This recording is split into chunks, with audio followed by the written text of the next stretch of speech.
Mas isso ocorre porque é a consciência. A consciência, ela precisa, algumas consciências, ou muitas consciências, elas precisam dessa energia mais humana, mais troposférica que nós temos na condição de consciência, para poder obter a lucidez, até para poder desbastar as energias gravitantes que tem, né, no paracérebro, no open no sonda. Então, tem essa função da isca que é, assim, essencial, tem, humana.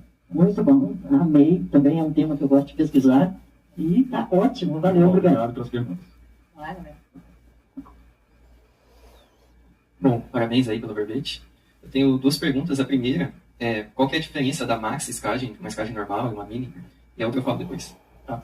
Esse termo foi proposto pelo professor Val no verbete escagem interconsciencial. Ele chama de maxi escagem e mini escagem. A maxi escagem é a escagem que é interassistencial, é lúcida, ou seja, a consciência que está iscando, a isca, ela é consciente, e ela está fazendo. E aquilo, o resultado daquele processo de escagem, ele é desassediador para a consciência, às vezes para a própria consciência que foi assistida no processo.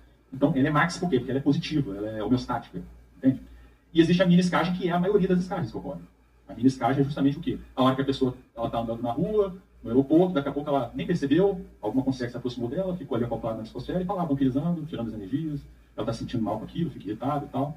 E aquilo tem um efeito assediador para ela, como na condição de consciência, mas também para a consciência, né? Porque é uma alimentação da patologia da consciência. Se nesse processo a consciência fica lúcida, ela aproximou uma consciência doente aqui, e ela, em vez de sofrer com aquilo, ser vitimizada pelo processo, ela consegue reverter a tentativa de assédio, ela consegue reverter aquela tentativa de assédio numa assistência, aí aquilo já não é mais uma mini escagem, já começa a se transformar numa escagem interassistencial. Então, esse caso é interessante por quê? Porque esse caso, às vezes, não é uma escagem patrocinada. Entende? E mesmo uma escagem não patrocinada, não foi um amparador que estruturou a situação, ela pode se transformar numa oportunidade de assistência para a pessoa também. Desde que ela consiga se sair bem, né? Perante esse contexto. E se sair bem, começa para você estar consciente do que está acontecendo. Porque se você não está consciente, não adianta, você não vai para frente, né?